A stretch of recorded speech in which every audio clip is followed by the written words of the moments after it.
llamarnos ahorita. Entonces, Listo, bueno, perfecto. Entonces, pues esta charla de urgencias electrolíticas realmente yo la titulé Reconocer, priorizar y tratar. Y bueno, su subtítulo pues sería hipercalemia, hiponatremia y otras alteraciones que pueden matar al paciente en urgencias. Creo que quiero que este mensaje se lo lleven muy presente porque realmente por eso estamos aquí, porque queremos evitar que nuestros pacientes fallezcan por las alteraciones que les hablaré a continuación. Pues para los que no estuvieron en el conversatorio anterior, pues yo soy María Cristina Martínez, soy médico de la Universidad del Rosario, soy especialista en medicina interna de la Universidad del Bosque y especialista en epidemiología de la Universidad Autónoma de Bucaramanga. También pertenezco a la ACMI y soy la representante del capítulo del Comité de la Mujer de la ACP Capítulo Colombia. Entonces, ante cualquier paciente que tenga alguna alteración hidroelectrolítica, nosotros debemos preguntarnos, ¿este paciente está en peligro ahora? ¿Cómo vamos a nosotros categorizar o semaforizar este peligro? Lo primero es, ¿tiene síntomas graves? ¿Qué es grave? Que tenga una alteración del estado de conciencia, que debute con convulsiones, que tenga alguna parálisis, alguna arritmia o alguna inestabilidad hemodinámica, siendo descrita esta inestabilidad como hipotensión o taquicardia o bradicardia sostenida que no permita la funcionalidad vital del paciente. Nuestra segunda pregunta es, ¿el valor es severo? La tercera pregunta, ¿existen cambios electrocardiográficos asociados a esta alteración?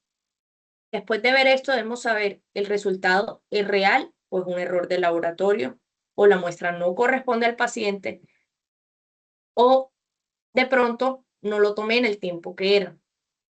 Luego de tener la respuesta a estas cuatro preguntas, debemos saber, bueno, ¿y qué voy a hacer en los próximos 10 minutos si los síntomas sí son graves, el valor es severo, tiene alteraciones eléctricas y este resultado confirmo que sea real? No se trata de corregir un número, se trata de proteger la vida del paciente. Entonces, ¿qué es realmente urgente? Vamos a hablar de estas 5 alteraciones: la hipercalemia, hiponatremia, hipercalcemia, hipocalemia e hipomagnesemia. Si bien ustedes dirán, bueno, pero el sodio también se sube y existe la hipernatremia. Realmente la hipernatremia no es objetivo de esta charla porque la hipernatremia no genera alteraciones que en los próximos minutos u horas condicionen la condición cardiovascular del paciente, sino que impacta más en el metabolismo del agua. Entonces, pues si quieren en otra ocasión podemos hacer una charla específicamente de hipernatremia y su corrección, pero en este momento, como les dije, el objetivo es tratar las alteraciones que verdaderamente puedan condicionar la vida del paciente. Entonces, empecemos por el potasio. Recordemos que el potasio, antes de que el paciente manifieste sintomatología asociada a la misma o que se vea verdaderamente enfermo, puede generar alteraciones eléctricas cardiovasculares con las cuales debute. Por ejemplo, un paciente que llega en una muerte súbita o en una asistolia en la sala de emergencias, seguramente no va a decir vengo con el potasio mal. Pero en la condición de colapso cardiovascular, una de las primeras causas que debemos descartar es una hipercalemia. Recordemos, hace parte de las famosas Hs y T de la reanimación cardiopulmonar, ya que produce entonces alteraciones en la conducción, arritmias ventriculares, asistolia, debilidad muscular, parálisis, una eliminación renal reducida. ¿Y cuándo es verdaderamente emergente? Cuando presenta un valor mayor a 6.5 milimoles por litro. O, aquí viene el asterisco importante, cualquier potasio elevado con cambios eléctricos, parálisis, insuficiencia renal o arritmia ya se considera una emergencia. Vale mencionar que si está en un valor superior a 6, pero menor a 6.5, requiere una evaluación urgente, pero no es inmediata. Siendo así, una alteración mayor a 6.5 con alteraciones electrocardiográficas, arritmias, parálisis o insuficiencia renal es un triaje 1. Como ven, está en lo más rojo de la de la diapositiva. Sin embargo, mayor a 6 requiere una evaluación urgente. Entonces, primer mensaje importante del potasio, tanto la clínica como el electrocardiograma tienen la misma importancia, pero en cuanto a su alteración. Porque como les dije, el valor elevado puede generar condiciones fatales sin que el paciente se sienta enfermo. Entonces, en este requiere la misma importancia que la clínica y el electrocardiograma. Entonces, como les decía, en las preguntas que debemos hacernos, nos debemos consultar, ¿esta hipercalemia es real? Acuérdense que hay causas de pseudohipercalemia, que la muestra se haya embolizado, que el paciente por estrés, miedo a la toma de exámenes, haya mantenido el puño cerrado repetidamente, que de pronto el personal de enfermería haya dejado el torniquete de manera prolongada mientras encontraba el sitio de punción, paciente que tiene una trombocitosis extrema o una leucocitosis extrema, puede generar por lisis tumoral asociada una pseudohipercalemia que no necesariamente sea fatal para el paciente. Pero si el paciente está inestable o tiene una alteración en el electrocardiograma, sin duda no debemos repetir la muestra, sino creer en ese valor. Pero si el paciente está clínicamente estable y su motivo de consulta nada tiene que ver con una lesión renal, con síntomas motores o neurológicos que nos hagan sospechar una alteración del potasio, sino que simplemente el paciente está hospitalizado por una neumonía y pasando la ronda el doctor dice para mañana tomar función renal y electrolitos y aparece un potasio elevado, probablemente la causa de ese potasio elevado sea alguna de las causas anteriores que les mencioné y no sea una hipercalemia real. Pero debemos tener en cuenta que realmente el electrocardiograma es engañoso en hipercalemia, porque a uno clásicamente le dicen, ¿cuáles son las alteraciones electrocardiográficas de la hipercalemia? Las ondas T picudas, el PR prolongado, luego desaparece la onda P, luego se ensancha el QRS, aparece este patrón sinusoidal, finalmente la fibrilación y la sistolia. Pero, si bien yo se los puse aquí en la imagen, de manera progresiva con flechitas, el electrocardiograma no siempre sigue una progresión ordenada. Entonces, un paciente con un potasio de 6.8 puede llegar con un patrón sinusoidal. Y un paciente con ondas T picuda puede tener un potasio en 9. Entonces, a veces eso es uno de los errores que suelen ocurrir en urgencias, que sospechamos que el paciente tenga una alteración del potasio, solicitamos un electrocardiograma y ponemos hipercalemia no grave por ausencia de alteraciones electrocardiográficas. Pero recuerden, el electrocardiograma puede ser completamente normal y la hipercalemia sigue siendo grave. Entonces, esto no es una escalera que necesariamente antes de presentar el patrón más grave viene siguiendo una secuencia, sino que no siempre se correlaciona. Incluso valores muy elevados de potasio pueden tener simplemente ondas T picudas, o pacientes con 6.6 de potasio pueden debutar con una sistolia. Pero entonces, yo no les voy a hablar de la fisiopatología, de la hipercalemia, sino yo quiero que cuando ustedes estén en el servicio de urgencias y vean una hipercalemia grave, que ya hicimos la diferenciación entre clínica, electrocardiograma y valores séricos, pensemos en el tratamiento. Este tratamiento tiene 3 objetivos, que ahí sí viene una secuencia o una escalera que constituye 3 herramientas. La primera es proteger el corazón. La segunda, una vez ya estemos seguros que ese corazón está fuera de peligro, vamos a desplazar ese potasio. ¿Qué vamos a hacer? Todo el potasio que está circulante en sangre lo vamos a ingresar a la célula y finalmente, ya teniéndolo guardadito en la célula, lo que queremos es sacar del cuerpo o eliminar. Un error muy frecuente y que puede ser incluso fatal es quedarse únicamente en el paso 2. Ya al paciente le puse solución polarizante, bajaron los niveles séricos de potasio, solucionado el problema. Eso no es correcto, porque una vez baje ese potasio y me quede únicamente en el paso número 2 de desplazar, eso quiere decir que lo que hice fue, como les puse en la imagen, barrer el polvo debajo de la alfombra. Saqué el potasio de la sangre, lo metí dentro de la célula, pero ese potasio sigue en mi cuerpo. Si yo no lo elimino del cuerpo, eventualmente va a haber un rebote y ese potasio vuelve a salir y nuevamente tenemos alteraciones hidroelectrolíticas graves por quedarnos en el paso 2 y no terminar de subir la escalera. Pero entonces, ¿cómo vamos a hacer estos pasos? Empecemos por proteger el corazón. Entonces, ¿cómo vamos a proteger el corazón? Lo vamos a proteger a través del gluconato de calcio.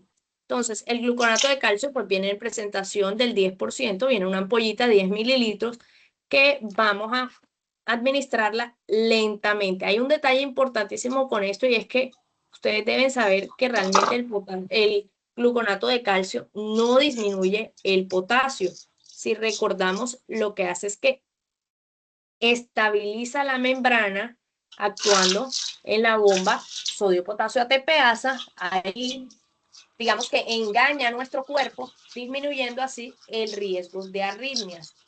¿Cuántas veces podemos hacer eso? Cuántas veces sea necesario. ¿Qué les quiero decir con eso? Si ustedes ven un potasio, por ejemplo, el 6.6, se acercan al visoscopio y el paciente tiene ondas T picudas, le pongo una dosis. Espero unos 10 minutos. Persiste con las mismas alteraciones electrocardiográficas, lo puedo hacer hasta que éstas resuelvan, o si por el contrario resolvieron y aparece nuevo, puedo volverlo a hacer. No se saturan receptores, no queda el corazón expuesto, no hay ningún tipo de daño colateral al administrar el gluconato de calcio. Por el contrario, si no lo administro, dejo de proteger el corazón y esto inmediatamente se traduce en un riesgo que puede aumentar hasta 10 veces más de arritmias fatales secundarias a la hipercalemia.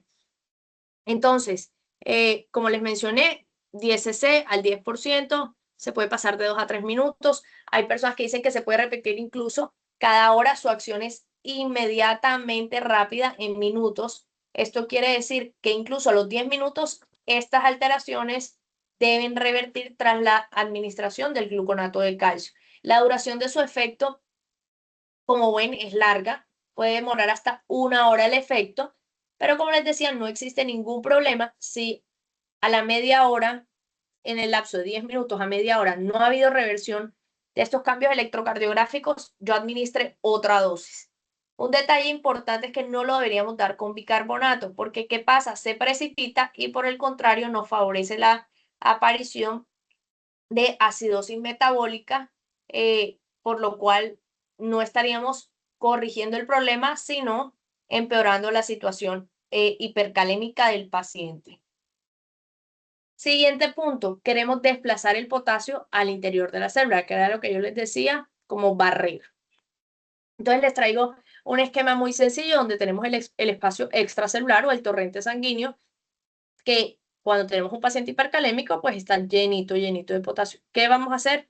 Literalmente barrer este potasio a través de la membrana celular para ingresarlo al espacio intracelular y disminuir los niveles séricos.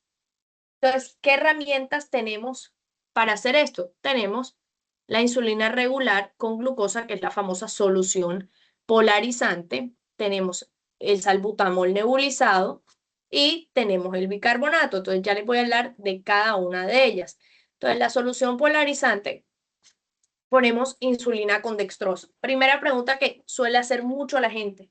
Doctora, ¿no es contraproducente si pongo insulina y a la vez dextrosa? Acuérdense que la insulina, en esta condición, lo que queremos es que haga un shift intracelular con el potasio, pero su función habitual en el cuerpo es pues, ser un hipoglucemiante. Entonces, como efecto secundario a su administración, vamos a bajar el azúcar, pero no lo queremos usar para bajar el azúcar. El paciente está hipercalémico, no necesariamente está hiperglucémico. Entonces, por eso siempre de manera preventiva ponemos dextrosa. Hay muchas formas de prepararlo.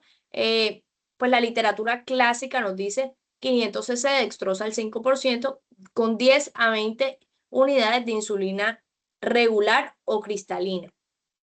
¿Esto qué impacto va a tener? Nos va a disminuir el potasio de 0.5 a 1.2 miliequivalentes. Su acción es relativamente rápida, de 10 a 20 minutos, y la duración puede ser de 4 a 6 horas. Hay personas que por temas de comodidad lo ponen en bolos cada 8 horas.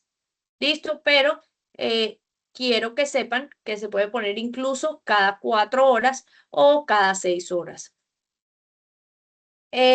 Los beta-2 agonistas, la literatura antes nos hablaba como primera línea del albuterol. Pues se administraba de 10 a 20 miligramos en 40 cc de solución salina y se nebulizaba, o incluso se podía poner 0.5 miligramos endovenosos. Hoy en día el albuterol ha perdido mucho su uso, ya no es tan popular como antes, y pues utilizamos de primera línea el salbutamol. Como ven, este reduce de 0.5 a 1.5 miliequivalentes por litro y su acción es un poco más demorada, a los 30 minutos. ¿Por qué es importante el tiempo de inicio de acción de estos medicamentos? Porque acorde a qué tan urgente o qué tan grave esté mi paciente, voy a decidir qué le voy a administrar. Con respecto al salbutamol, hay un punto importante y como ven ahí, yo no estoy hablando de inhalado, inhalocámara, puff. La indicación es muy clara, nebulizados o endovenosos. A veces uno suele encontrar paciente con hipercalemia, salbutamol, 3 puff cada 8. Le estoy generando taquicardia y nebulizado, inhalado, perdón, no le estoy disminuyendo realmente el potasio. Para administrar un salbutamol inhalado que pueda impactar en los niveles séricos de potasio, debo dar aproximadamente 100 puff o 100 inhalaciones a mi paciente, lo cual, entendiendo su mecanismo de acción, es algo incompatible con la salud cardiovascular del paciente. ¿Qué les quiero decir? Que si le doy 100 puff inhalados a mi paciente para bajarle el potasio, le voy a dar una taquicardia terrible y no le voy a bajar nada del potasio. Entonces, importante, salbutamol es nebulizado o endovenoso. Su acción, como les dije, va a los 30 minutos. Entonces, si es una verdadera urgencia, debemos evaluar si a los 30 minutos me sirve a mí o si es algo más urgente y prefiero empezar con una solución polarizante. La duración de su efecto es de 90 minutos, es decir, hora y media dura el salbutamol, pues dando su efecto en los pacientes. Como ven, estas medidas se los puse ahí de recordatorio, solo compran tiempo. El potasio sigue en la célula, sin embargo, sigue en el cuerpo, pero en esta condición sigue ahora en el espacio intracelular. Entonces viene el tercer paso, que es el definitivo, es el que verdaderamente nos va a curar a nuestro paciente y es que el potasio debe salir de nuestro cuerpo, debe ser eliminado. ¿Cómo vamos a eliminar ese potasio? Tenemos los diuréticos de asa, tenemos los quelantes de potasio y finalmente tenemos la hemodiálisis. Entonces, ¿cómo vamos a excretar ese potasio? Entonces, como les dije, tenemos los diuréticos de asa, podemos empezar con furosemida, 40 miligramos.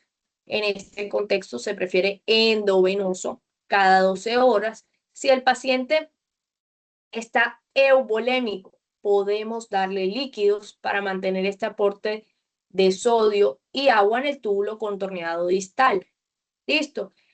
En estos últimos años han adquirido importancia o relevancia clínica los cationes intercambiadores.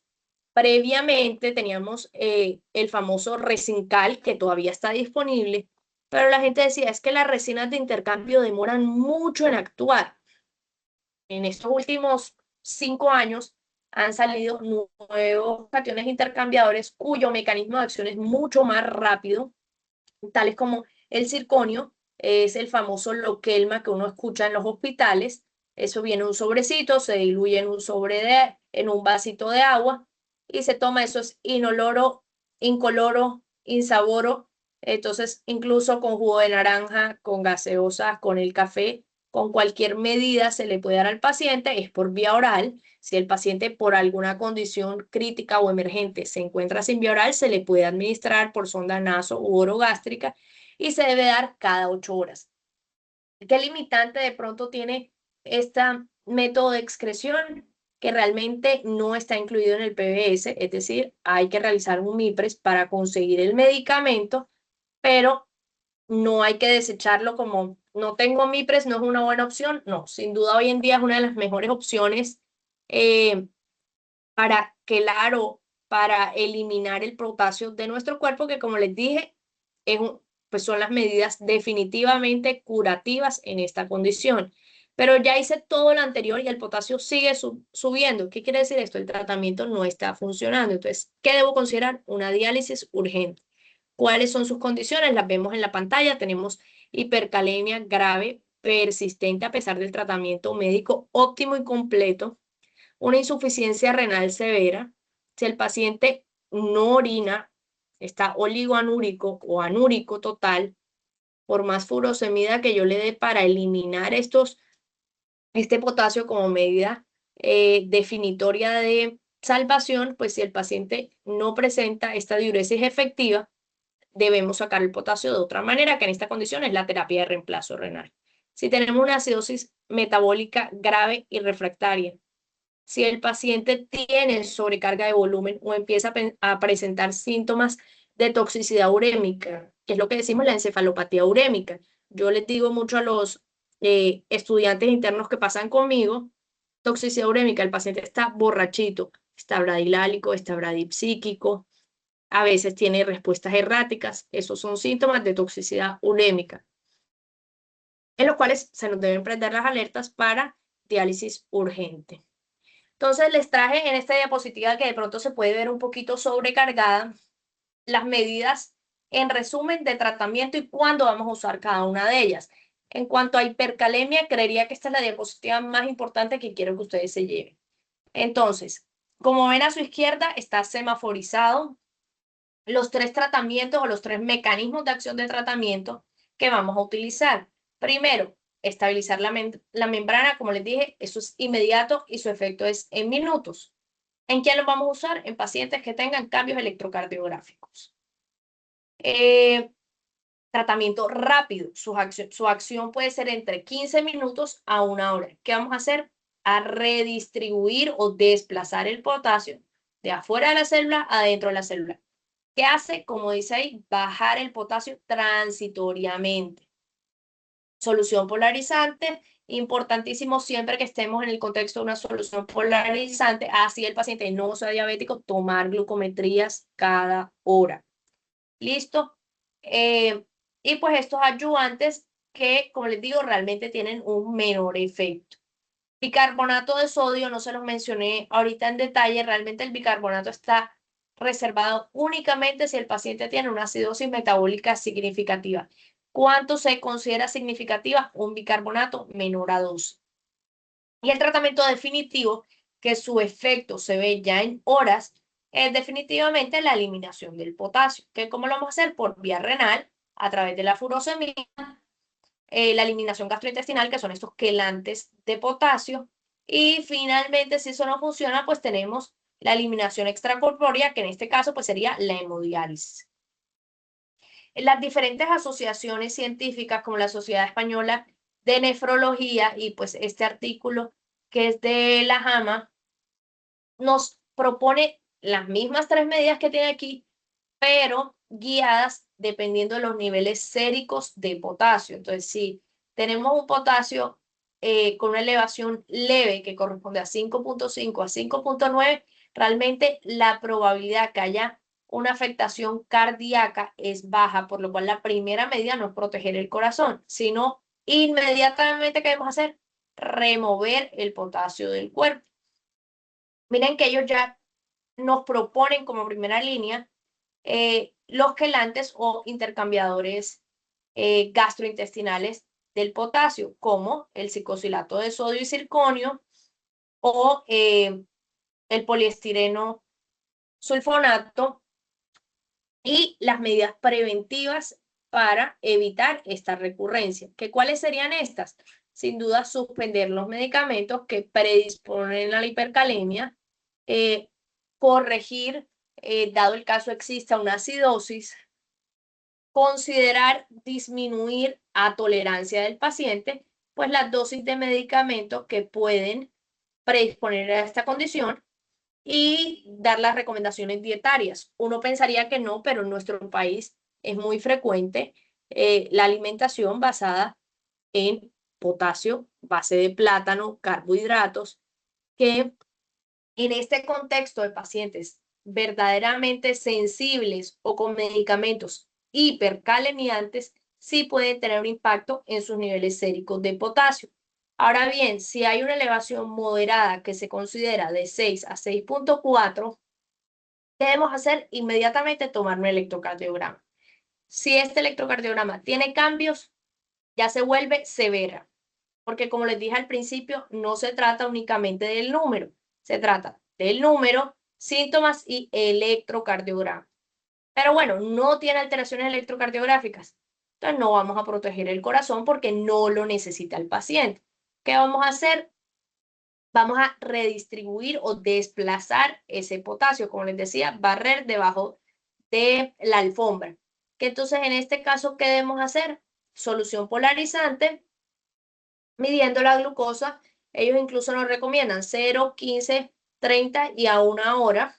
Después por horario, por las próximas 6 horas, asociado a salbutamol y corregir acidosis si existe. Después de eso, como les mencioné, aquí no se acaba el tratamiento. Por más de que haya corrección en este nivel, debemos definitivamente sacar ese potasio de nuestro cuerpo.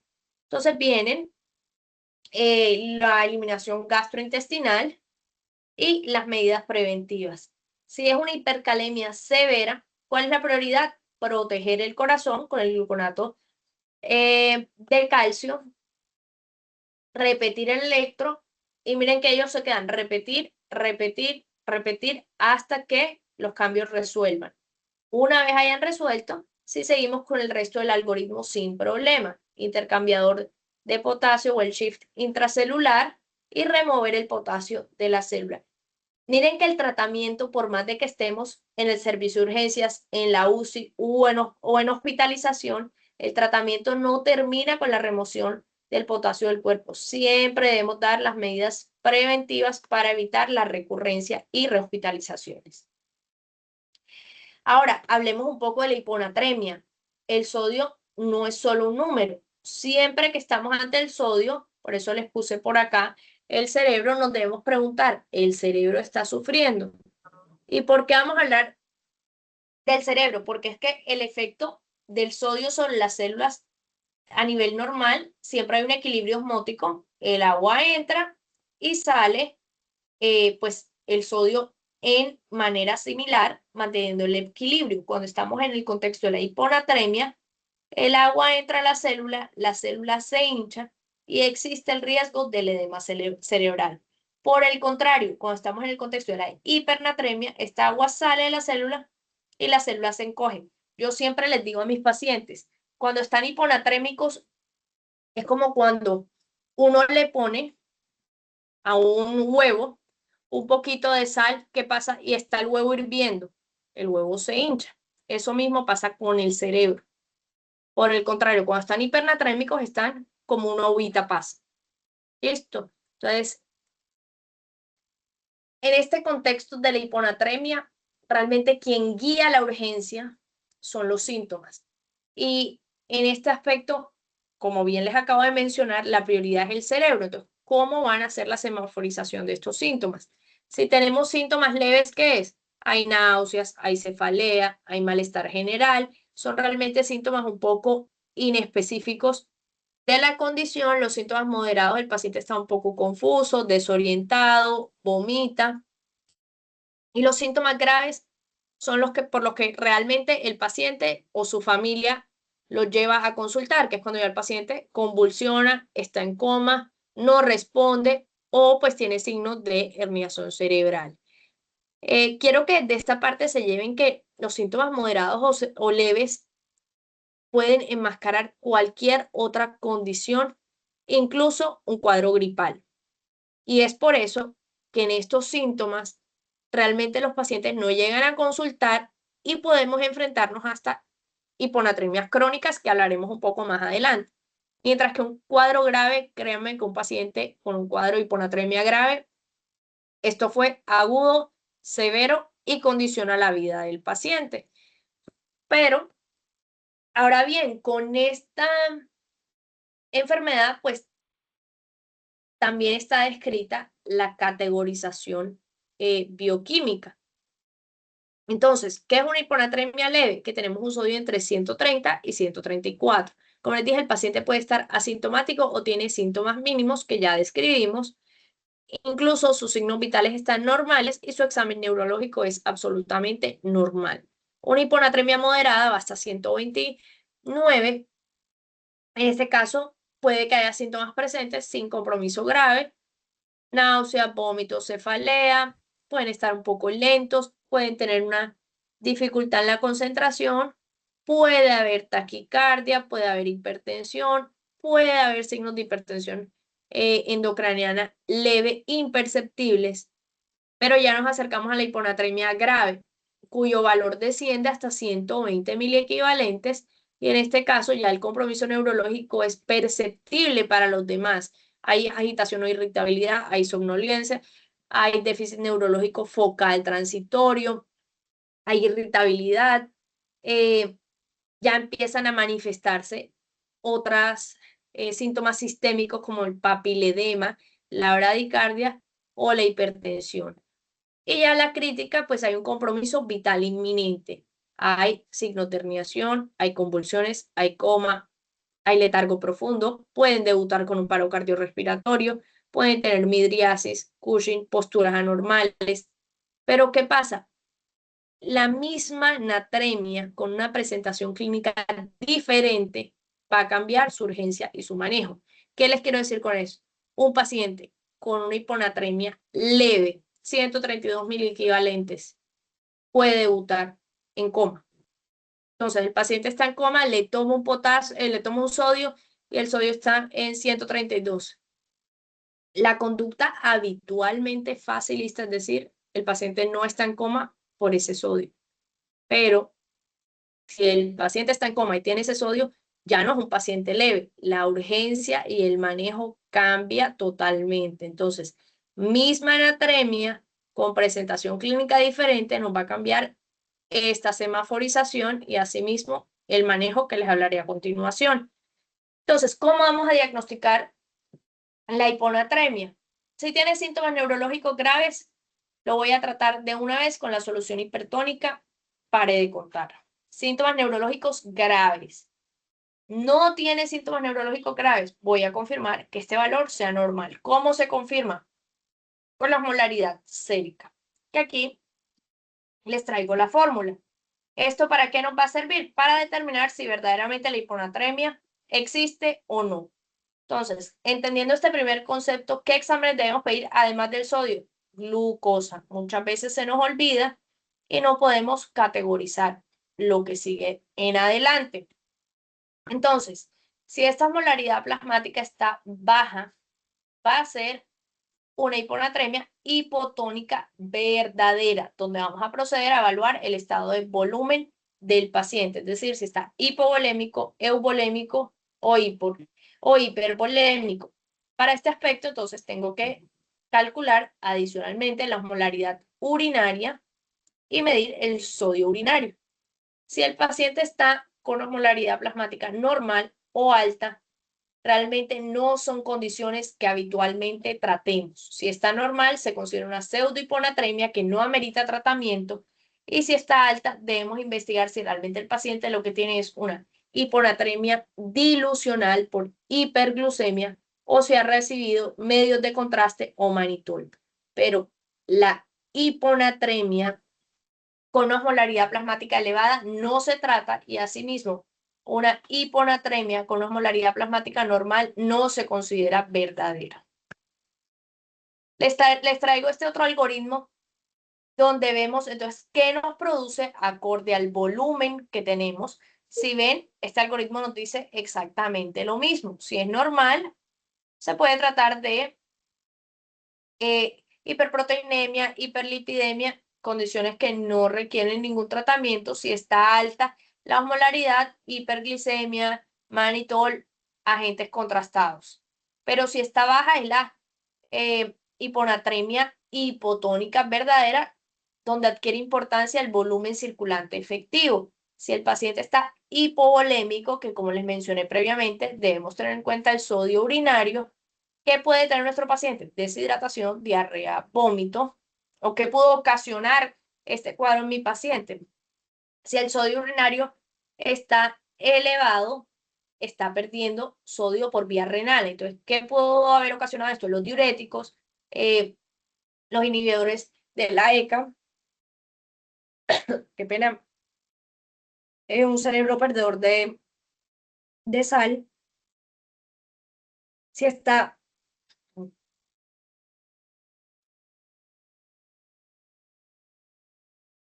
Aló, aló. ¿Me escuchan?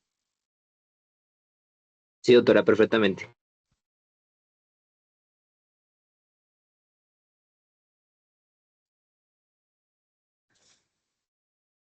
Ya, qué pena. Si está euvolémico, puede haber un síndrome de secreción inadecuada de ADH, puede tener un hipotiroidismo, una polidipsia psicogénica, puede tener una reacción idiosincrática a medicamentos o puede tener una deficiencia de adrenocorticotropina. Si está hipervolémico, podemos estar en el contexto de una falla cardíaca, una lesión o enfermedad hepática y un síndrome nefrótico que verdaderamente es raro o una enfermedad renal.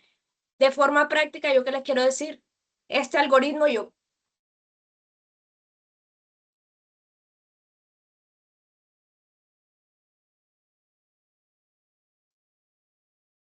discúlpenme, este algoritmo yo quiero que lo vean de abajo hacia arriba.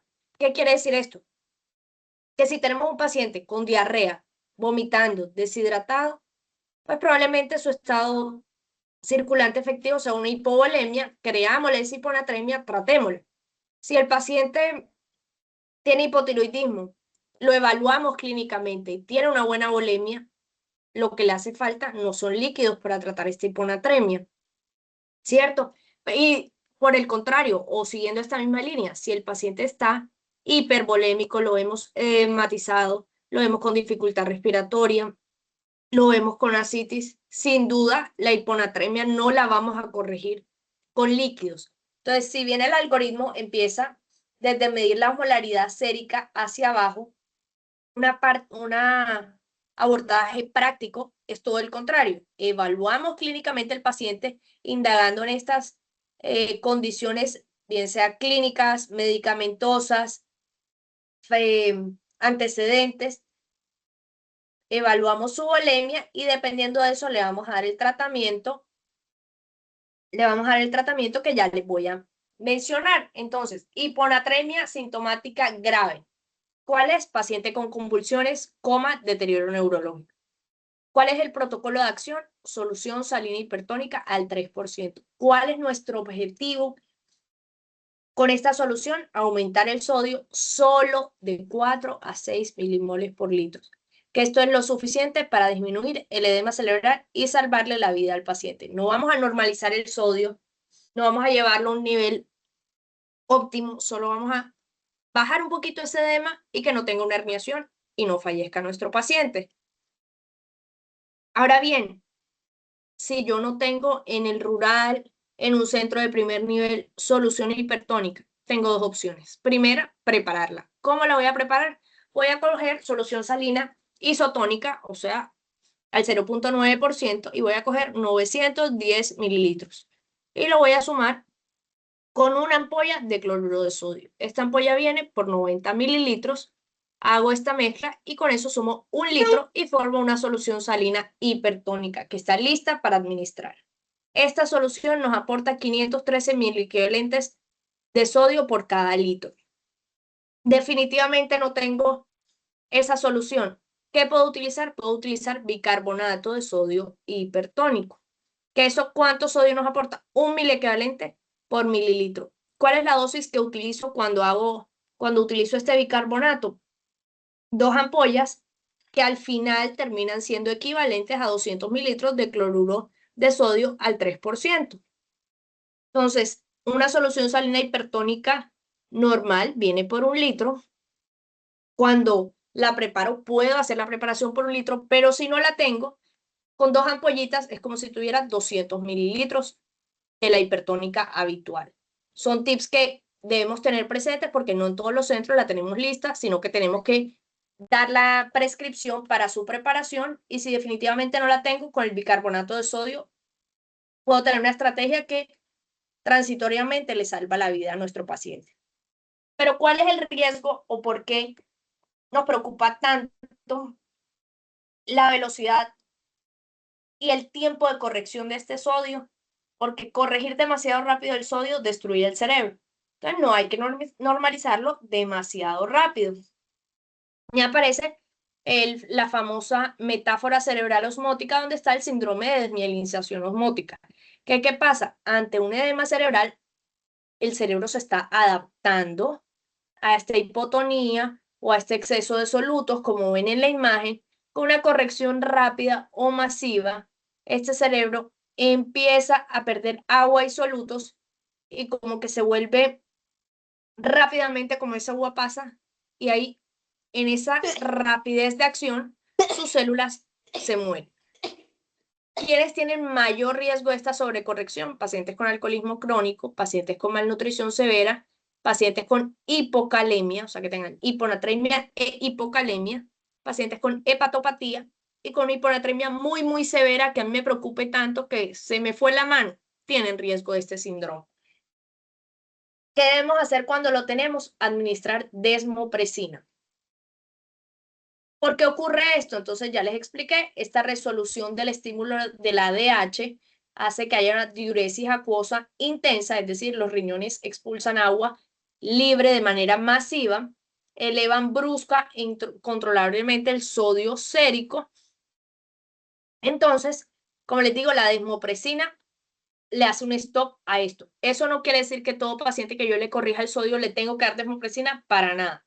Pero si yo veo que estoy corrigiendo el sodio y la diuresis de mi paciente aumenta tal que no se explica por el volumen que yo le estoy administrando, sospeche que está ante un síndrome de desmielinización osmótica.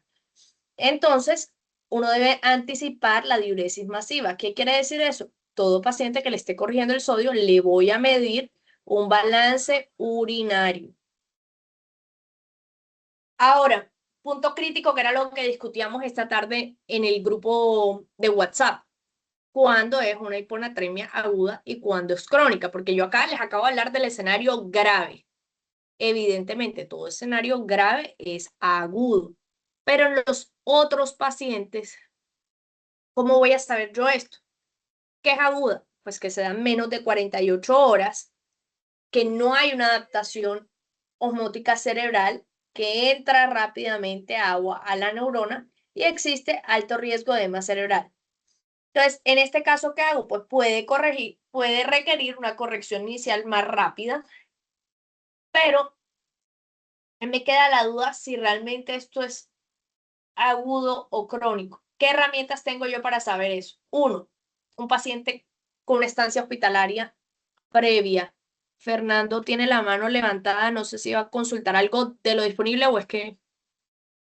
Hola, doctora, buenas noches. Hay una aclaración que tenemos que hacer, es que en Colombia las ampollas, no en todos los hospitales, viene con natrol. Sí, el natrol trae 20.000 equivalentes, o sea, 2.000 equivalentes por mililitro por cada 10 mililitros.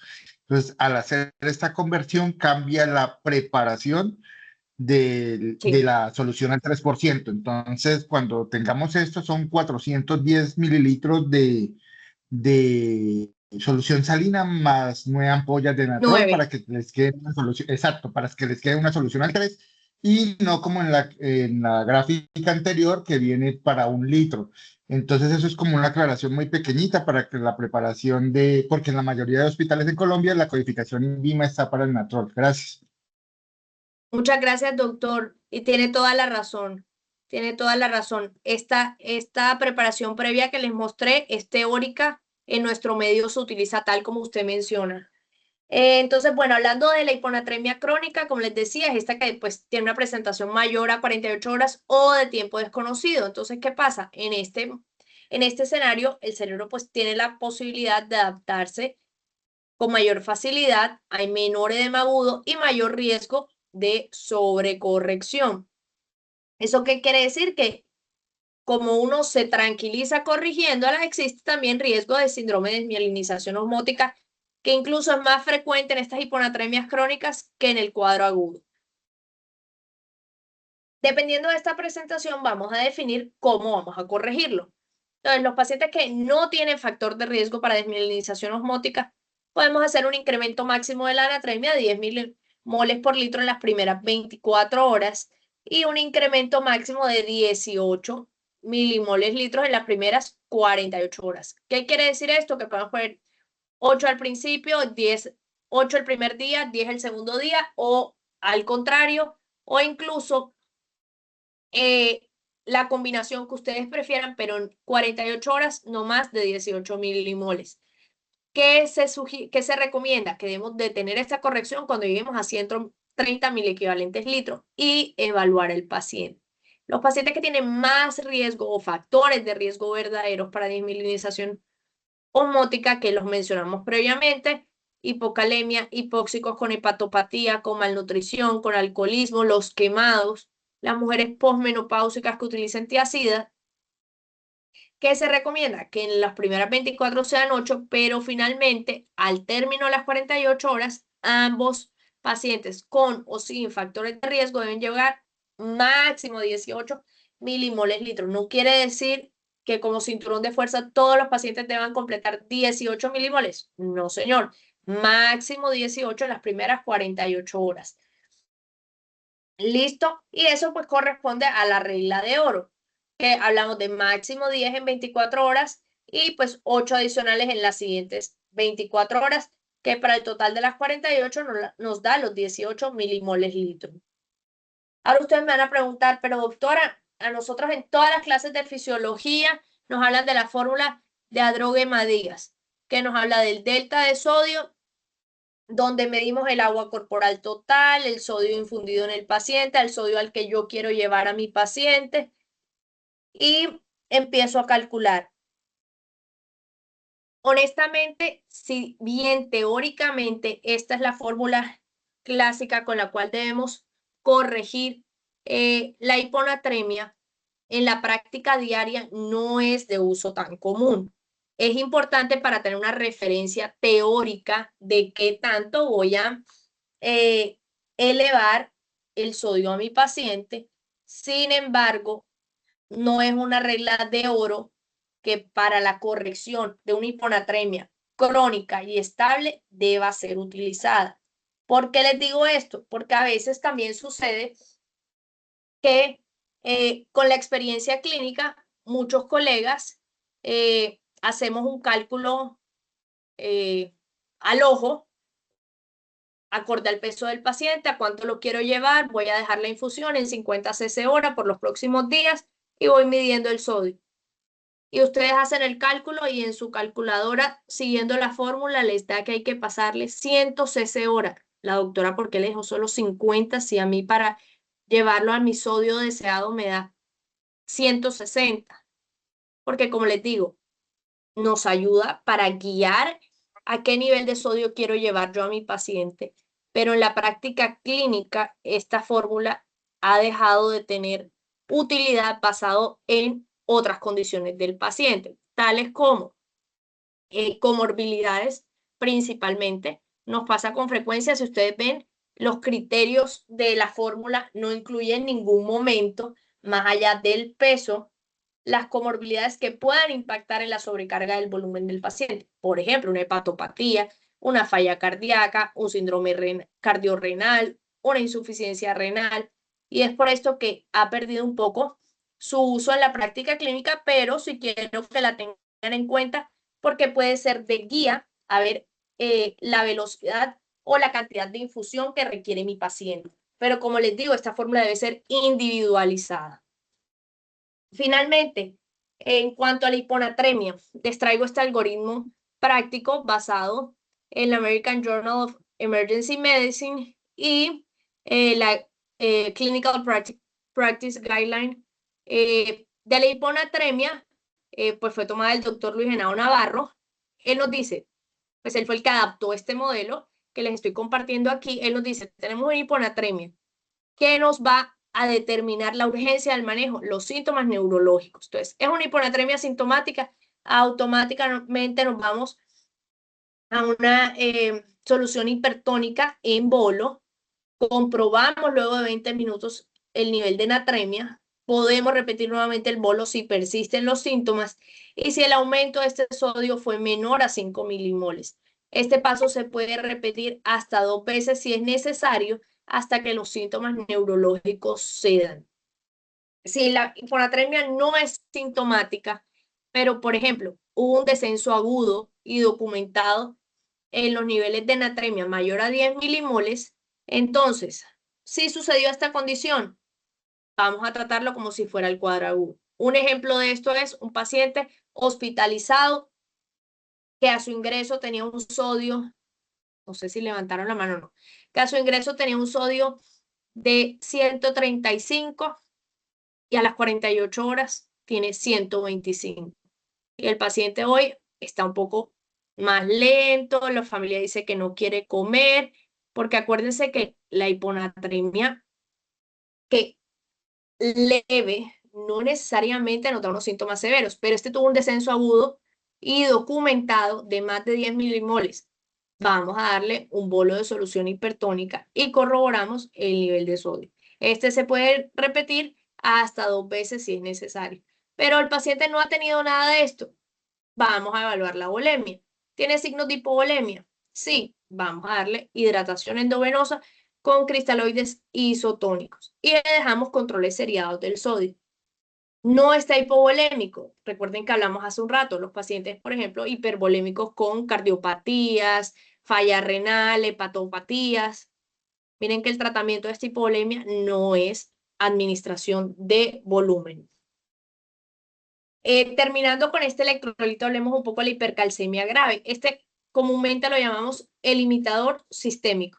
¿Por qué? Porque nos puede afectar cerebro con confusiones, debilidad muscular, a nivel del tracto gastrointestinal, náusea, vómito, arritmias. Tiene la mano levantada María Cecilia, anda, hay 2 manos levantadas. Adelante.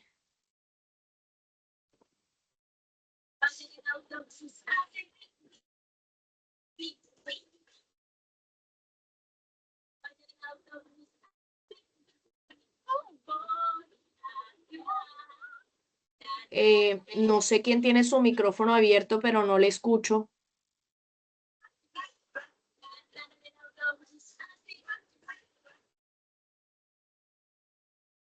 Bueno, creo que no hay más manos levantadas o creo que fue un error, no sé.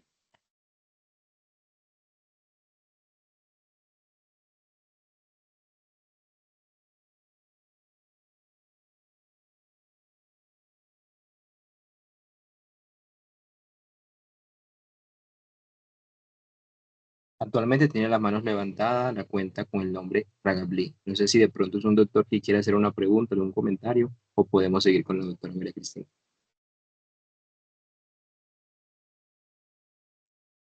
Disculpe, era que no se oía la doctora cuando estaba presentando el flujograma, pero ya se escucha. Gracias. Disculpen. Perfecto, doctor. Muchas gracias. Doctora, continúen. Gracias. Sí, no sé qué pasó, me sacó, ya vuelvo a compartir un segundo, qué pena con ustedes. Creo que ya hay otra vez en mi pantalla.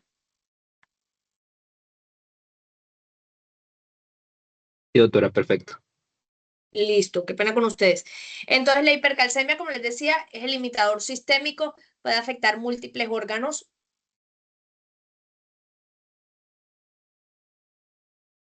Y volvemos a la misma pregunta inicial. ¿Es una hipercalcemia real? ¿Qué debemos hacer? Confirmar el resultado. Si está mayor a 10, no lo vamos a corregir con albúmina. Esta práctica ya ha entrado en desuso. Lo que está recomendado hoy en día es confirmarlo con los niveles de calcio iónico. que si el calcio iónico está mayor a 1.3, 32 milimoles por litro, es una verdadera hipercalcemia cuando se considera una urgencia. Debemos correrle. Puede afectar la vida de nuestro paciente cuando el calcio total está mayor a 14 miligramos de decilitro o es una hipercalcemia sintomática. ¿Qué nos recomiendan? Iniciar el tratamiento de inmediato. Luego, cuando el paciente esté fuera de peligro, debemos continuar el estudio de por qué le dio una hipercalcemia. Como les dije, gran imitador se puede presentar desde asintomático, fatiga, estreñimiento, náusea, vómito, poliuria, polidipsia, debilidad o severa con confusión, estupor o coma. Como ven, está semaforizado acorde a los niveles y en este electrolito específicamente las manifestaciones clínicas sí se correlacionan con los niveles de cada uno. A diferencia de los previos que les decía que puede haber estas disvarianzas, en el calcio generalmente hay una correlación directa. ¿Cuándo se considera una emergencia? Calcio corregido mayor a 14 con alteraciones neurológicas o con lesión renal o con arritmias o con deshidratación importante. Todas estas condiciones son o solo un calcio corregido mayor a 14, un calcio total mayor a 14, no necesariamente es una emergencia si no viene acompañado de síntomas. A nivel cardiovascular, podemos encontrar los siguientes hallazgos. Tenemos un QT corto, que es el hallazgo más frecuente. En este caso utilizamos el QT corregido menor a 350 milisegundos, un PR prolongado mayor a 200, un QRS ancho, bloqueo auriculoventricular o pues ya en casos severos y fatales, arritmias ventriculares. ¿Cuál es el tratamiento inicial? Yo lo llamé la tubería de rescate, donde el paso 1 es hidratar. Por eso el nombre es la tubería. La solución salina es la primera medida en la mayoría de los pacientes para restaurar el volumen y promover la excreción del calcio. El paso 2 viene pues el tratamiento farmacológico dado por la calcitonina, que tiene un rápido efecto de 4 a 6 horas, pero este se considera un puente transitorio. Luego tenemos los bifosfonatos, que ya tienen un efecto un poco más duradero. Sin embargo, el inicio de su acción es lenta, puede demorar incluso hasta 3 días. Es por esto que no es la primera línea. En casos refractarios o pacientes que no sean candidatos a bifosfonatos, utilizamos el denosumab. Y miren que el último paso es, a diferencia de los anteriores, buscar siempre la causa subyacente, pero es al final. ¿Cuál es la prioridad? Estabilizar a nuestro paciente. Les traigo esta diapositiva que puede verse un poco sobrecargada, donde hablamos exactamente por qué nos sirven estos tratamientos. Entonces, ¿qué hace la hidratación? Va a aumentar la tasa de filtración glomerular, va a aumentar la carga filtrada de calcio y asimismo favorece su excreción. ¿Cómo debemos administrarla? A una dosis alta de 200 a 300 mililitros por hora, y esto siempre debe ser guiado por la diuresis. Debemos tener unas metas diuréticas de una diuresis mayor a 0.5 cc hora. Si no la cumplimos, tenemos riesgo de sobrecarga de volumen. Su inicio de acción es inmediato. Diuréticos de asa. Tiene un asterisco, como lo ven ahí. ¿Cuál es el asterisco? Que pues debe ajustarse, que debe evitarse a menos de que exista alto riesgo de sobrecarga hídrica. Listo. Y se deben administrar únicamente cuando estemos seguros que nuestro paciente esté euvolémico. Si el paciente está hipovolémico con hipercalcemia, la primera línea no va a ser la furosemida, sino va a ser repletar este volumen y esta volemia que no tiene nuestro paciente. ¿Qué vamos a hacer con la furosemida? Aumentar la excreción urinaria de calcio. Pero acuérdense, como titulé la diapositiva anterior, la tubería de rescate. No queremos, lo que queremos es movilizar esa tubería, es decir, agua. Pero dado el caso que necesitemos diuréticos, podemos dar de 20 a 40 miligramos, su tratamiento es en horas, y acuérdense que el riesgo es pues la hipercalemia y un deterioro de la función renal. Calcitonina, ¿qué hace? Disminuye la resorción ósea, aumenta la excreción urinaria de calcio. No se debe usar por más de 48 horas porque tiene riesgo de alergia, náusea, flushing, rash, prurito o reacciones locales asociadas a la infusión. Con respecto a los bifosfonatos, pues tenemos el ácido zoledrónico, el ivandronato y pamindronato. En nuestro medio es mucho más frecuente el ácido zoledrónico. Recuerden que si hay falla renal, pues debe disminuirse su dosis. Incluso si hay una tasa de filtración menor a 30 o existe alergia documentada a bifosfonatos, debemos considerar el denosumab. El inicio de acción, ya se lo dije, puede ser incluso hasta 3 días, pues en la literatura está descrito de 1 a 2, puede dar un flu-like reaction. ¿Qué quiere decir eso? Los pacientes pueden tener fiebre, mialgias, fatiga y una reacción similar a un proceso viral infeccioso.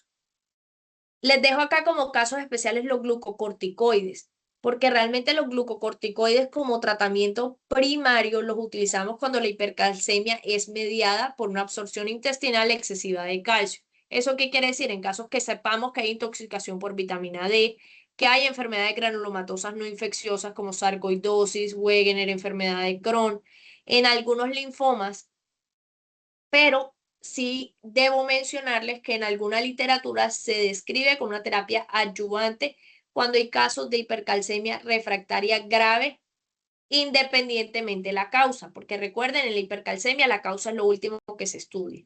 ¿Cómo funcionan los glucocorticoides? Disminuyen la absorción gastrointestinal de calcio, disminuye la síntesis de la 1.25 hidroxivitamina D y aumenta así la excreción urinaria de calcio.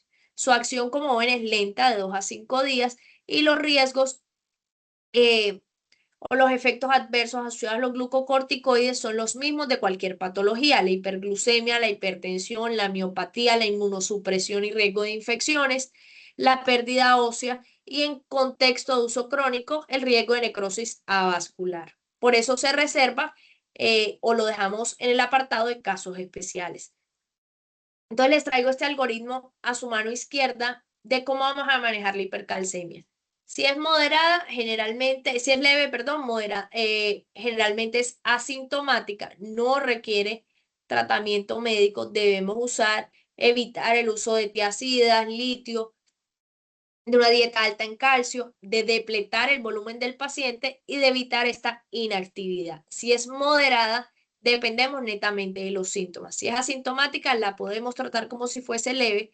Si es sintomática, miren que la prioridad es la hidratación endovenosa. Y en segunda medida, pues los bifosfonatos con el asterisco de la función renal que mencionamos previamente, o las alergias.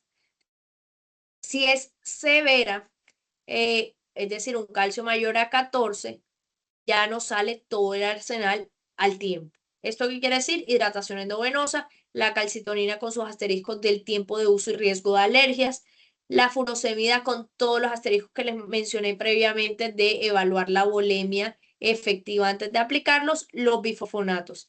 Si es recurrente o muy severa, viene el denosumab, que como les comenté, su principal limitante es que su inicio de acción no es inmediato. Tiene un tratamiento quirúrgico como la paratiroidectomía y finalmente la hemodiálisis. Entonces, ¿cuándo dializar? Reservada para casos de hipercalcemia severa refractaria, por eso está de último en nuestro algoritmo, cuando el calcio sérico está mayor a 18 con presencia de síntomas neurológicos, o en pacientes con insuficiencia cardíaca o enfermedad renal que no toleran los tratamientos previos. Su inicio de acción, pues, es en horas una vez empiece el ultrafiltrado y diálisis del mismo. Ya casi para ir terminando, la hipocalemia, pues realmente el problema de la hipocalemia es el impacto eléctrico que puede producir a nivel electrocardiográfico un descenso del segmento ST, una onda T aplanada, una onda U prominente y un intervalo QT prolongado. A nivel clínico, arritmias mortales, debilidad y calambres. Puede generar parálisis, que la más riesgosa o la que más nos debe preocupar es una parálisis respiratoria. ¿Qué no debemos olvidar antes de reponer el potasio? Acuérdense, el potasio siempre viene acompañado de su amigo el magnesio. Entonces, siempre nos debemos preguntar, ¿hay hipomagnesemia asociada? Segunda pregunta, ¿qué ocasionó esta pérdida? ¿Hay pérdidas gastrointestinales? ¿Hay pérdidas por diuréticos? ¿Hay pérdidas renales? ¿O hay una alcalosis metabólica? Porque el mensaje en la hipocalemia es que si tú no corriges la causa, ese potasio va a seguir bajando. Entonces, ¿cómo vamos a evaluar o a suplir esta hipocalemia? Primero, conocer el potasio corporal total. Determinar el déficit según la severidad, leve, moderado, severo. Conocer las necesidades basales, que en todos los seres humanos es de 1 miliequivalente kilo día. Y basado en esta información, debo calcular el aporte total necesario. ¿Qué es? El déficit que yo tengo, las necesidades basales y todo esto dividido en 24 horas. Luego de yo saber esto, debo saber por qué vía quiero reponer este potasio, por vía oral o por vía endovenosa. ¿Cuándo voy a preferir la vía oral o cómo voy a manejar esta vía oral? El primer punto es que el paciente tolere la vía oral. Pasa con frecuencia, si uno crea que no, paciente cuya causa de hipocalemia es una gastroenteritis severa con náuseas y vómitos, potasio por vía oral. Ese potasio no va a subir porque sabemos que la misma causa está perpetuando o impidiendo la vía correcta de depresión. Entonces, vía oral le podemos dar cloruro de potasio, que lo recomendado es 20 miliequivalentes cada 4 horas, que en nuestro medio lo podemos traducir en gluconato de potasio, 15 cc, incluso cada 4 a 6 horas. Muchas personas prefieren darlo 15 cc cada 8 horas. Recuerden que este potasio por vía oral suele generar problemas gastrointestinales. La tolerancia gastrointestinal no es la mejor, entonces debemos tener en cuenta que si el paciente, la causa de su hipocalemia es algún problema gastrointestinal, probablemente esta no sea la mejor vía porque no vamos a asegurar una adecuada adherencia. Por vía oral, el aumento teórico es de 0.1 miliequivalentes por 10 miliequivalentes litro vía oral. En pacientes por vía oral podemos darle manejo dietético y podemos considerar un diurético ahorrador de potasio. Por vía endovenosa, ¿qué se recomienda? Un cloruro de potasio, 20 miliequivalentes por hora, pero debemos cumplir estas reglas de oro. ¿Cuáles son? Siempre usar solución salina como medio para administración. Hay que hacer un control de potasio a las 6 horas. Si lo vamos a administrar por vía periférica, que es lo más frecuente en el servicio de urgencias y de hospitalización, le vamos a dar máximo 4 miliequivalentes por hora. Por el contrario, si vamos por una vía central, vamos a hacer máximo 40 miliequivalentes por hora. ¿Cuánto es la concentración máxima? Menor de 20 miliequivalentes litros y no debemos dar más de 200 a 200 miliequivalentes al día. Ahora bien, ¿cómo vamos a preparar esta infusión? Vamos a mezclar 400 cc de solución salina al 9% con 2 ampollas de Catrol, que cada ampolla viene de 20 miliequivalentes en 10 cc, y lo podemos pasar, esto es un ejemplo, no es un cinturón de fuerza que todos los pacientes se les pase a 50 cc hora.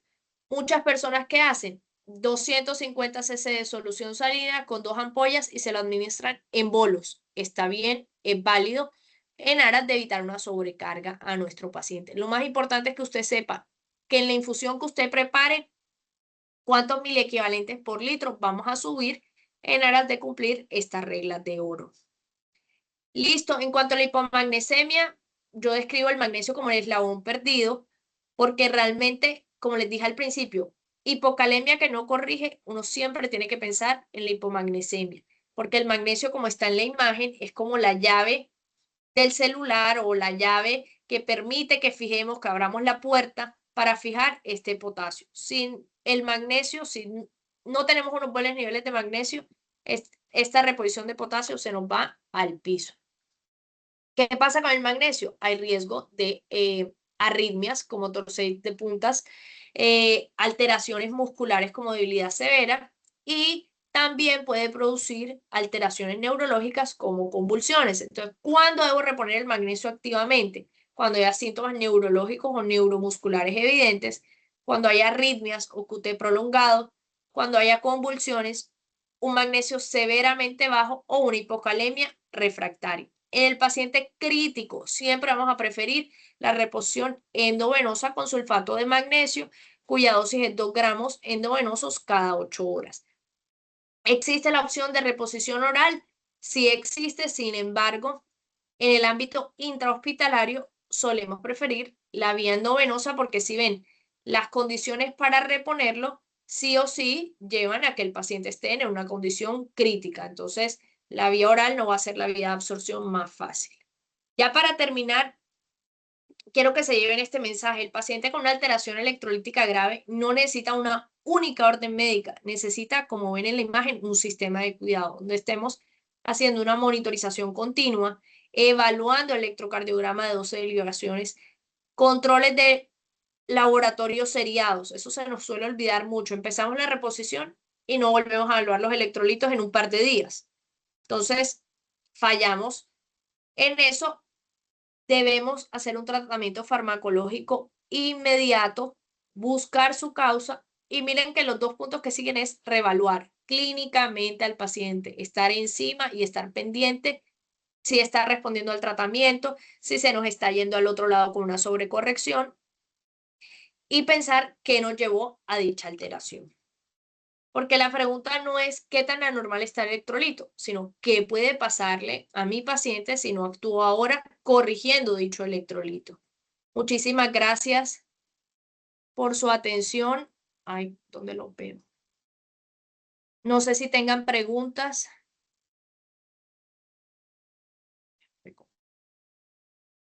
Roberto, adelante.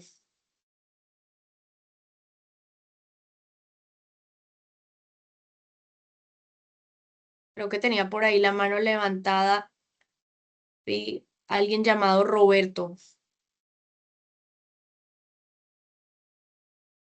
Bueno, Sara Lenis, adelante.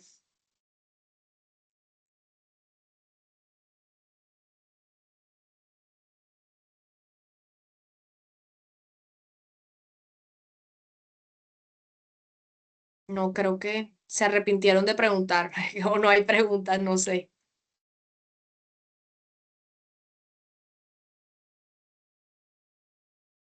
John, adelante. Yo tengo una pregunta. En cuanto Sí, a te escucho.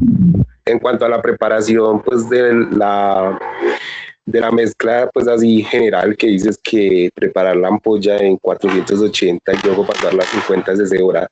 Igual en esa, pues se dejaría esa dosis fija o se iría titulando o simplemente se deja esa dosis y luego se toma el control a las 6 horas y así sucesivamente. Se toma el control a las 6 horas y así sucesivamente. Dependiendo de los controles, lo vamos titulando.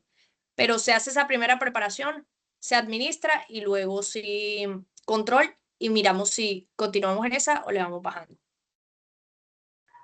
Listo, gracias. Ana María tiene la mano levantada.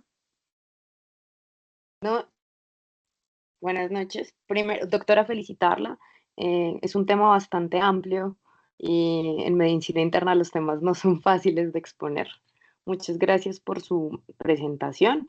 Realmente preguntarle que en relación a estos nodos quelantes de potasio que tienen pues como un inicio de acción más rápida, como que deberíamos realmente considerarlo siempre parte del tratamiento en el servicio de urgencias o dejarlo como una medida secundaria. La verdad, si lo tienen disponible, yo lo considero parte del arsenal de mi manejo en urgencias. No tenemos que esperar que el paciente esté en la UCI, que el paciente esté más grave para empezar con el mejor tratamiento que tiene evidencia hoy en día disponible. Entonces, los que rotan conmigo, que veo aquí varios conectados, ellos ven que a mí me llega el paciente y yo le pongo su solución polarizante y de una acompaño con el Lokelma, con su dosis de ataque de 10 gramos vía oral cada 8 horas por 48 horas y después les dejo su mantenimiento. Porque, como les digo, la evidencia cambia día a día y hoy en día esos son los mejores medicamentos, que realmente su limitante actual es la disponibilidad, pero si en su centro está disponible, úsenlo de una vez desde el servicio de urgencias, que incluso haciendo un buen uso de estos medicamentos podemos evitar que nuestro paciente llegue a la UCI. Doctora, muchas gracias. Bueno, Miguel. Buenas noches, doctora. Primero, felicitarla por la charla muy buena y muy concisa. Tengo una pregunta, una duda. ¿Usted en el tratamiento de la hipercalemia colocaba la furosemida como parte del tratamiento? para sacar el potasio del cuerpo, pero en la hipercalcemia, que los efectos secundarios de la furosemida es una hipercalemia. Entonces, no entendí esa parte. Bueno, si uno coloca furosemida, saca el potasio, pero también entre los efectos secundarios de la furosemida está la hipercalemia. No entendí eso. Claro, porque acuérdate que, ¿cuál es el tratamiento de la hipercalcemia? Hidratar. Entonces, si el paciente no está hidratado y yo le pongo furosemida, en este contexto, la furosemida no nos va a ayudar a sacar el calcio y por el contrario nos va a dar hipercalemia. Mientras que en la hipercalemia generalmente la alteración es toda la contraria.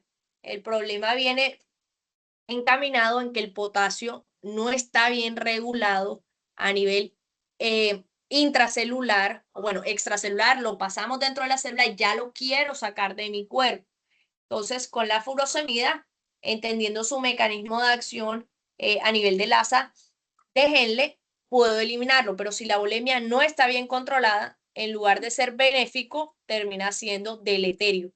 Por eso en la hipercalcemia les dejé el asterisco que si nos pasamos del uso de la furosemida o no hay una bulimia efectiva en nuestro paciente, vamos a generarles una función renal, un deterioro en la función renal, en una hipercalemia. Esto de rebote, porque acuérdense que en el mecanismo de acción fisiopatológico de la acción de la bomba de sodio, potasio, 2 cloro, ahí el potasio y el calcio se contrarregulan a sí mismos. Entonces, si la bulimia no está controlada, en lugar de hacer, o sea, en condiciones de bulimia normal, un paciente, por ejemplo, con falla cardíaca hipervolémico, que le damos furosemida, ¿qué suele pasar con el potasio? Habitualmente baja, ¿cierto? Pero si el paciente está hipovolémico y yo le doy furosemida, el potasio no me va a bajar más. Por el contrario, genero lesión renal y me va a subir de rebote el potasio. Por eso en la hipercalcemia, si la bulimia no está controlada, no debería dar furosemida. ¿Listo? Bueno, muchas gracias. Sí estaba con esa duda. Muchísimas gracias. Listo, con gusto. No sé si hay más preguntas. No veo chat por aquí. Ni más manos levantadas.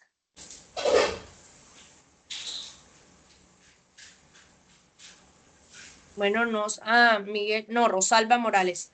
Adelante, Rosalba. Gracias, doctora. Felicitaciones. Una pregunta. Está bien lento el computador, amor.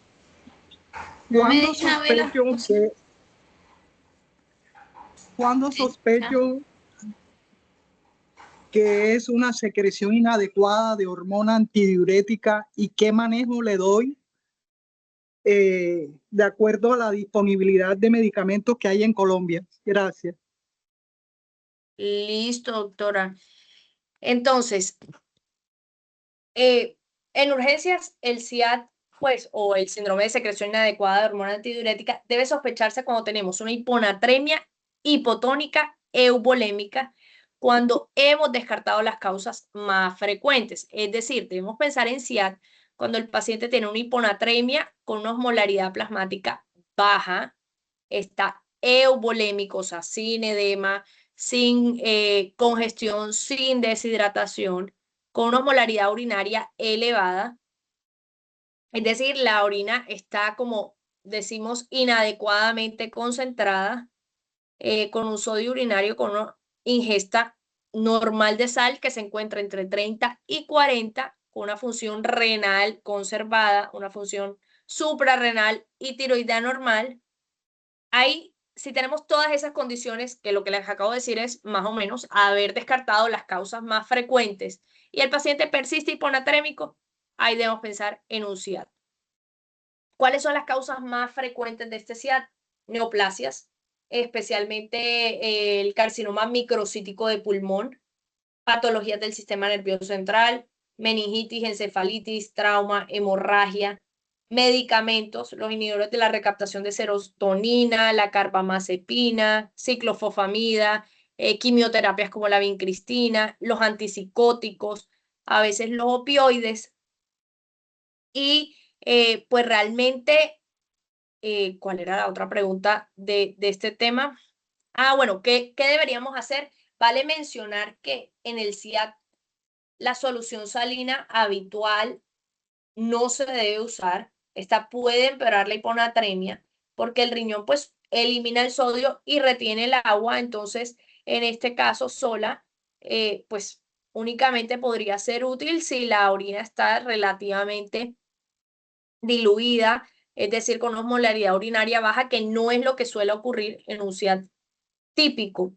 Entonces, en este caso, pues el tratamiento iría guiado principalmente o en primera medida con una restricción hídrica. Una vez pues confirmado, ya procederíamos a manejos un poco más específicos, como por ejemplo los baptanes, pero entiendo que no hay disponibilidad tan fácil en todo nuestro medio con facilidad. Entonces, otra alternativa que se ha descrito que puede tener utilidad, pues es las tabletas de sal. Entonces, muchas veces a los pacientes se les recomienda un sobrecito de sal con cada comida. Entonces, la sal habitual con la cual se sala, valga la redundancia, la comida, le administramos un sobrecito adicional. En otros lugares del mundo existen disponibles tabletas de sal, pero realmente en nuestro medio lo que solemos hacer de manera inicial es la restricción hídrica, la suspensión pues del agente causante y el aumento pues de los solutos o de la sal para aumentar esta concentración sérica o intracelular.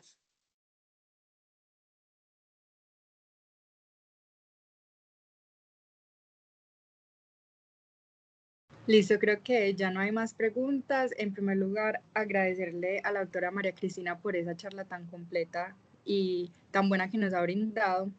Y en segundo lugar, quería agradecerles a todos por su participación y recordarles que mañana empezamos a las 8 de la mañana con una charla sobre exacerbación de POC por el doctor Daniel Villa. Mediante el grupo de WhatsApp les estaremos compartiendo un caso clínico que se resolverá pues durante la charla para que le den una ojeadita, pues ya sea esta noche o mañana en la mañana y lo podamos discutir todos juntos.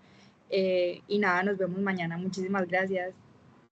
Muchas gracias a todos. Feliz noche.